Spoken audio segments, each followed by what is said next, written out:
Decades ago, when Deb Mayer began her career as an oncology nurse, a cancer diagnosis was discussed in a whisper.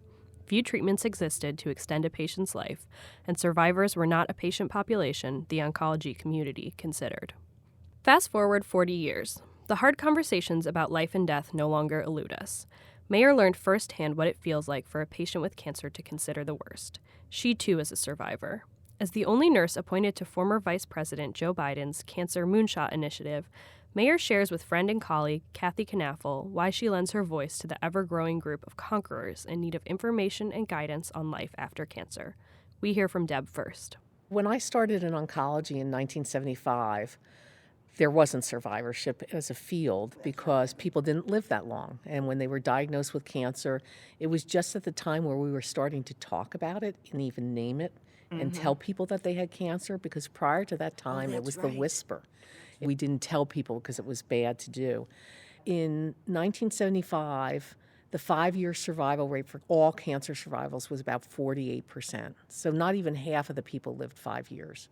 So we did palliative care from day one for all of our patients. And it was, to me, all about symptom management. Because if you can't relieve suffering, no matter how much time you have left. Right. But over time, we now have almost 70% of people live 5 years or more. So did you call it palliative care back then? No, we Yeah, just called you it could- care. We just called it care, yeah. Yeah. Now, very little care is done in the hospital. You can actually be diagnosed and treated and never be in the Yeah. hospital. And most of the care we have shifted to the family and the caregiver. Most of this is going on in the home. Yeah. My analogy is we get the snapshot, they do the video. Yeah. You were involved in the Moonshots Cure Cancer, and you might want to say a little bit what the Moonshot was on. Vice President Biden put together the Cancer Moonshot at the direction of President Obama because of his son, Beau, Yeah. and his brain tumor, as well as his interest in health care and cancer care. So they put together, working with the National Cancer Institute, a panel of 28 leaders and experts from around the country, and I was the only nurse appointed to that. What I brought to the table was not only representing nursing and cancer nursing, because we're the ones that do all the Yes. work. You can develop the best pill in the world that's going to cure everybody, but if you can't get the patient to take the pill and manage the symptoms related to the pill, it's not going to matter. I was also there representing the survivorship community, which now that we have made such progress in helping people live longer, there's now 15.5 million Americans who have had cancer. And that's 5% of our population. And if you're cured or have no evidence of disease, then you're sort of left on your own to figure out what the rest is.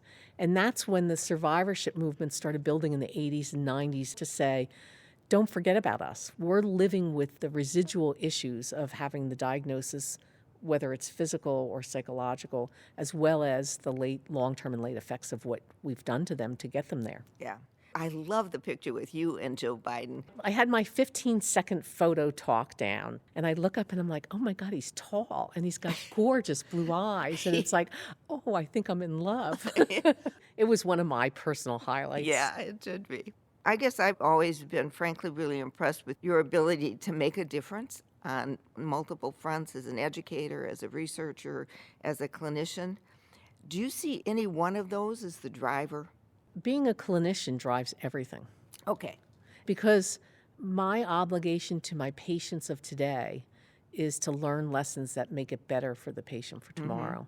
And my whole career has been about improving cancer care. I need to share what I've learned with others so that they don't have to learn those lessons over again. So I thought maybe we should end up talking about the walking group. We were so excited that you were coming as the Associate Dean for Research at the UNC School of Nursing. We had established a walking group every Saturday morning, which was as much for social as physical. And so we walked by what we knew was going to be your house and got up on the porch to look in the windows because we weren't sure if you were there. And you and George looked back out. Yes, we did. And so that started it. And then you joined our walking group, and we've been doing it for almost 10 years. Over 10 years, we've sort of intersected for an hour every Saturday morning and have these conversations. I think you were already a survivor when I joined the walking group. Tell a story of your experience with cancer. When I was diagnosed, my daughter was 15. And when I was having some pretty extensive surgery, there's always a risk with surgery, even though I had a good outlook and a good prognosis. So I made sure my affairs were in order, to the point that I was asking a very good friend of mine, who my daughter really likes, if when the time comes, she would take my daughter for her wedding dress shopping. And to make sure that those kind of things were taken care of. And my friend said, well, I'll take her shopping even if you're still alive. And obviously that wasn't going to be an issue, but it makes you think about the future in a different way.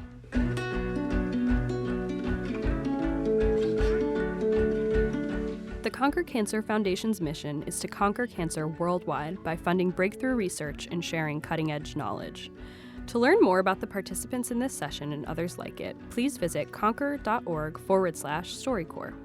Recorded and produced by StoryCorps, a national nonprofit whose mission is to preserve and share humanity's stories in order to build connections between people and create a more just and compassionate world.